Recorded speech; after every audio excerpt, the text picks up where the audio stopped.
Welcome to Shots Fired. Gloves up, guns down. Camp Green. We're here with one of the other fighters that's going for the championship belt, Neal Patterson. You got a good fight on your hands coming up, man. You got Josh Murphy, Jay Murphy, whatever the fuck Murphy you call him, Eddie Murphy, one of them niggas. What made you take this fight? What made me take this fight is because I feel like this is a beginning, because I feel like Ja got experience. So I feel like if I beat an experienced boxer, then I'll really get my name out there. I already know a lot of people about to put their money on there, and I'm about to go in there as the underdog, because, Ja, everybody talks about how good his jab is. His jab is good, but I feel like behind that jab, he don't have the combos that I'm seeing, so I feel like I could dominate. I feel like I am the best heavyweight. I feel like I'm the best athletic heavyweight, more in shape heavyweight. I feel like nobody can compete against me. I work out every day. I run around my neighborhood, and, my mom always told me, ever since football didn't work out for me that, you had a setback, but don't let it, affect your future. You still got time. And her words forever stuck with me. So that's why I did boxing, because, it's a lot of anger in me. Each and every opponent that I look at as like, how life did me wrong. A lot of family and friends did me wrong. My own pops did me wrong. He died, never apologized to me. I look at each and every opponent that I fight as my dad, because that's the only way how I could grieve. And, any opponent that I fight, they see it in my eyes. Each and every time I go to the event, I spar by myself. Everybody be in the crowd. Even my opponent, they be in the crowd chilling. I'm just in the other room by myself, just seeing what I could do. I go in there and dominate. First round, let you do whatever you want. Second, third, fourth, and fifth, if I see you huffing and puffing in the corner, that's when I know it's time to go. So, yeah. Well, against Jay Murphy, Josh Murphy, Eddie Murphy, against Murphy, you dealing with somebody who got the gas. You're dealing with somebody who knows their way around the ring and knows control levels and, how to work off the jab, how to defend and all that. This is more of a serious situation because he's not going to go in there and just let you, come out there and do what you want. So you gotta bring that dog out of you and go there and take the ring and do what you want. I looked at some of your past fights. It's like Richard Itchy. He gave you a problem in there, meaning that he was slipping a lot of your punches. He was landing right hands on you that I don't think you should have got hit with because the size differential.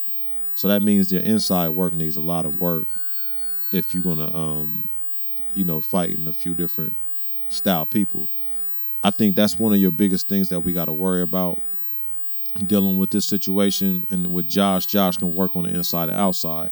So what have you done in your training to protect that inside or the open areas?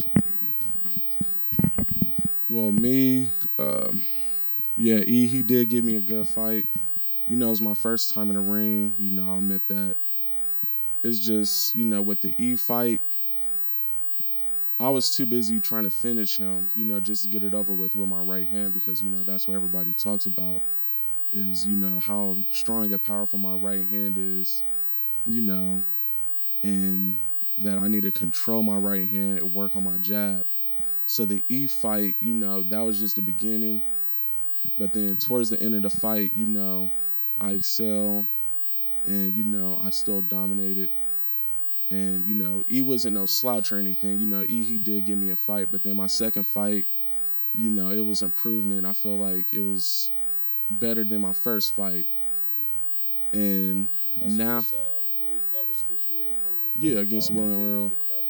And, once again, Earl, he gave it to me too. But then once again, I still dominated. I excelled. I came more prepared the second round. And, I don't go in there and fighting all crazy. I work on my stamina. And I feel like, as a heavyweight, I feel like I have the best stamina. And, y'all won't see me slouched over or anything.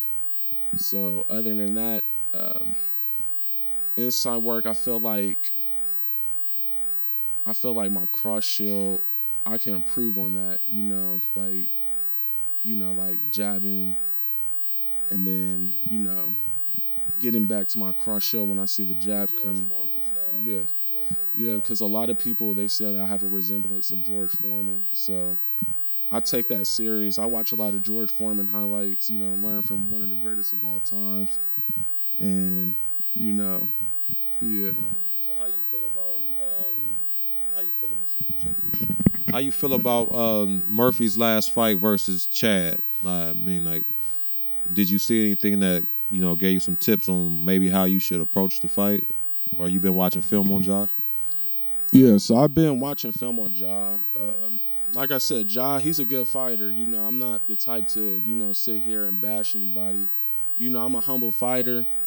If I feel like I see and I learn, I see and I learn. I feel like Ja in the Chad fight, he asked for 3-minute rounds. I feel like he got tired too easy. And, he was just slouching over. And like I said, his jab is good. And Chad, he was the same way. Chad was more of a, jab, hug, hit to get points, But I feel like Ja got tired. And I see that's where I have the advantage in, and that's what I was talking to you about, my stamina, So, yeah. Okay. What's your predictions for the fight versus Josh Murphy? Like, you think you're gonna go all 5 rounds? You think you're gonna get him out of there before the 5 rounds over? Do you predict it's gonna be just a jab fest, boring fight, or is it gonna have some intensity to it? You feel like you're gonna be able to hurt him in any type of way? I feel like me and the Ja fight would probably be one of the best fights of the main event. Like I said, I don't bash anybody, even on the page, when we have our group, I don't talk or anything. I don't say, oh, I'm the greatest. I let my work do the talking, and that's why I feel like I'm the best heavyweight in this division because I'm humble. I show my work here. Coach Green, he works with me. Sometimes he beat my ass a few times, tell me to keep my hands up. And I feel like that's where I got better from him. So I feel like with the Ja fight, it's going to go down. I feel like I will win in a decision, anonymous decision. So. Well, I think that you got a heavy fight on your hand. I feel like you got what it takes to get through the fight. I need you to bring that pit bull out of you, though. I want you to have to be more confident about what you're going into, and you can't underestimate him, but you also can't underestimate yourself. In order for this to be a good, productive fight for you, you got to go in there and pick what you're going to do and get through it and do the best you can. Take what he give, what I'm saying, as far as like if you see something, openings, you roll with it and try to be defensive-minded but still, strike. You can't sit and just wait for him to attack you because Josh basically is great at attacking. What's your prediction for the Trey versus Armani fight? This is a tough one. So the first fight, I had my money on Armani. I had my money on Armand, and he won. But I feel like this fight, Trey will win because Trey, he's been sparring with, me, Green, Ja. Trey's been learning a lot, and I feel like Trey will win this fight. So other than that, yeah. All right. Good luck to you, man. We see you April 11th. Want you to hold it down, man. Go out there, have fun, and put that work in. You want to come in, Jim? Or you got something to say? I got a question, Neal. Ja's no slouch, man. He's going to come after you. This is not going to be a cakewalk. Are you prepared for that type of pressure? Yeah, once again, I'm prepared for the pressure. Ja, he has more fights than me. He's more experienced than me. Like I said, I'm going in there as the underdog. I know everybody has their money on Ja. And like I said, I'm good at proving people wrong. So it's like, like I said, Ja's a good fighter, but I feel like I got this, I feel like, I got it stamina-wise, I got it lasting-wise. And, Ja, he's a good fighter. He has a good jab. but I felt like I could take this. It's in my heart. So yeah. I appreciate the answer, and that was very politically correct.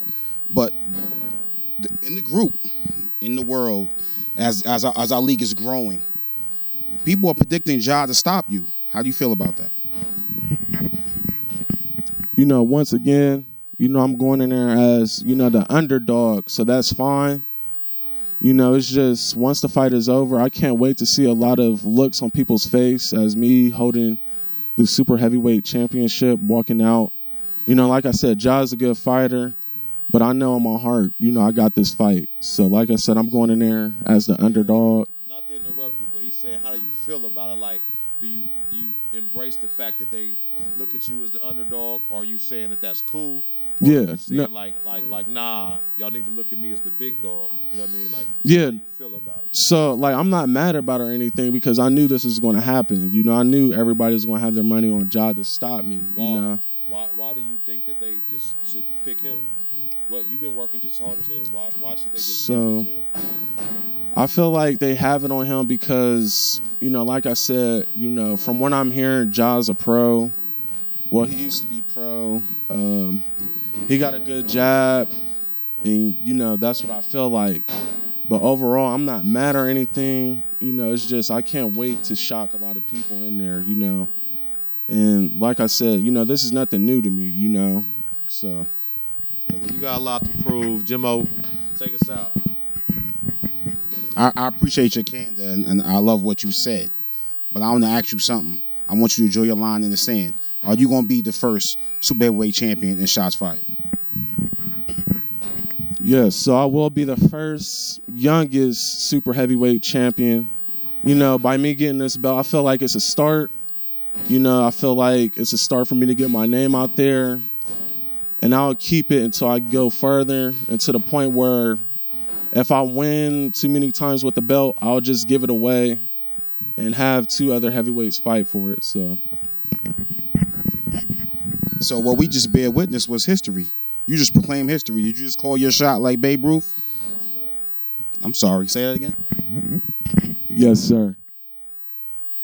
So yeah, I'm calling it like Babe Ruth, making history. Me being the youngest, like I said, I see the talk in the chats how after my fights, they'll tell Green, hey, he should fight this person, this person, like I said, people that I fight, it's not to like intimidate them, feel like I'm the big bad wolf, because like I said, my mom always told me the bigger you are, the harder you fall. I don't go in there, just think that I can knock anyone out. I'll go in there like, damn, he could whoop my ass, and, I don't underestimate nobody. Like I said, the two fights that I had, they gave it to me, but then I still dominated at the end.